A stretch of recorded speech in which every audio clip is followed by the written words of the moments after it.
ধন্বন্তরী কালী মায়ের অর্থাৎ সেই পশ্চিমবঙ্গ রাজ্যের দক্ষিণ 24 পরগনা জেলার জয়নগর মজিলপুরে শ্রী শ্রী ধন্বন্তরী কালী মায়ের বেশের মেলা শেষের পথে।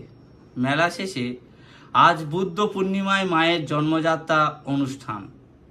আজ বুদ্ধ পূর্ণিমা, সম্ভাব্য রাজ্যের সর্ববৃহৎ এক পক্ষকালব্যাপী সারা রাতের বেশের মেলা বা মায়ের রূপ পরিবর্তন ও মহামেলা অনুষ্ঠানটি মহা সমারোহে লক্ষ লক্ষ পুণ্যার্থীর সমাগমে নির্বিঘ্নে সম্পন্ন হলো। মেলা পর্বের এক পক্ষকালব্যাপী মায়ের রূপ পরিবর্তন অনুষ্ঠান শেষ হলেও আজ বুদ্ধ পূর্ণিমায় মায়ের জন্মযাত্রা অনুষ্ঠান, যা জাত পুজো নামে বিশেষ পরিচিত, সেই পুজো রীতিমতো আড়ম্বরতা মায়ের প্রাচীন রীতি ও প্রথা মেনে ভক্তিপূর্ণ আধ্যাত্মিক পরিবেশের মধ্যে সম্পন্ন হলো, যা সুপ্রাচীন প্রায় 500 বছরের ধারাবাহিকতাকে মনে করিয়ে দেয়।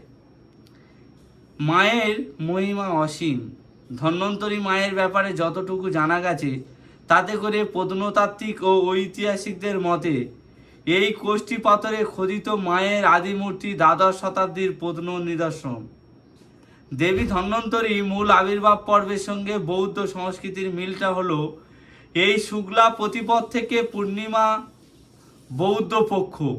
এই বৈশাখী পূর্ণিমা বা বৌদ্ধ পূর্ণিমা প্রচলিত ভাষায় বুদ্ধ পূর্ণিমা নামেই ভারতবাসীর কাছে অত্যন্ত পরিচিত পূর্ণিমা। তথাগত বুদ্ধদেবের জন্ম, বোধিপ্রাপ্তি, মহানির্বাণ লাভ, এই তিনটি অবিস্মরণীয় ঘটনা বৈশাখী পূর্ণিমা তিথিতে ঘটে। বৌদ্ধ ইতিহাসে এই দিনটি বুদ্ধ পূর্ণিমা নামে সমাদিত। বোধি জ্ঞান লাভের অব্যবহিত পরে বুদ্ধদেব মানব হিতার্থে বহুজন হিতায় বহুজন সুখায় বীজ মন্ত্রে উদ্দীপ্ত করে সঙ্গের বৌদ্ধ ভিক্ষুকদের দিকে দিকে ছড়িয়ে পড়তে নির্দেশ দিয়েছিলেন। মা ধন্বন্তরী কালিকা দেবীর মহাতান্ত্রিক ভৈরবানন্দের সাধন সিদ্ধপীঠ বলেই জানা যায়। তবে মহাতান্ত্রিক ভৈরবানন্দের পূর্বপুরুষ সম্বন্ধে কিছু জানা যায়নি। যতদূর জানা গিয়েছে, মহাতান্ত্রিক ভৈরবানন্দের প্রিয় শিষ্য ছিলেন মজিলপুরে প্রসিদ্ধ চক্রবর্তী বংশের ধর্মপান নির্লোভী নিষ্ঠাবান ব্রাহ্মণ রাজেন্দ্রনাথ চক্রবর্তী, যাকে মহাতান্ত্রিক ভৈরবানন্দ এই মহাপীঠে জাগ্রত মায়ের নিত্য সেবার উদ্দেশ্যে নিয়ে এসেছিলেন। মাতৃসাধক ভৈরবানন্দ সম্পর্কে বিশেষজ্ঞদের অনুমান, যা বিভিন্ন লেখায় পাওয়া গিয়েছে, তাতে করে তারা মনে করেছেন হয়তো এনার পূর্বপুরুষেরা বৌদ্ধ ছিলেন। তাদের মতে ইতিহাস বলে দ্বাদশ শতাব্দীতে বিশেষ করে বখতিয়ার খলজি বাংলা অধিকারের পর বৌদ্ধ ধর্মের অবলুপ্তি ঘটেছিল এবং সেই সময় ঐতিহাসিকদের মতে বহু বৌদ্ধ ধর্ম হিন্দু ধর্মে যোগ দেন। ভৈরবানন্দের পূর্বপুরুষেরা হয়তো এভাবেই শাক্ত হয়েছিলেন। তাই বুদ্ধ পূর্ণিমাকে সামনে রেখে তন্ত্রমতে এই কালিকা দেবীর মূল আবির্ভাব উৎসব বুদ্ধ পূর্ণিমাতে হয়েছে বলে মনে হয়। তবে এ ব্যাপারটা সম্পূর্ণ অনুমান সাপেক্ষ।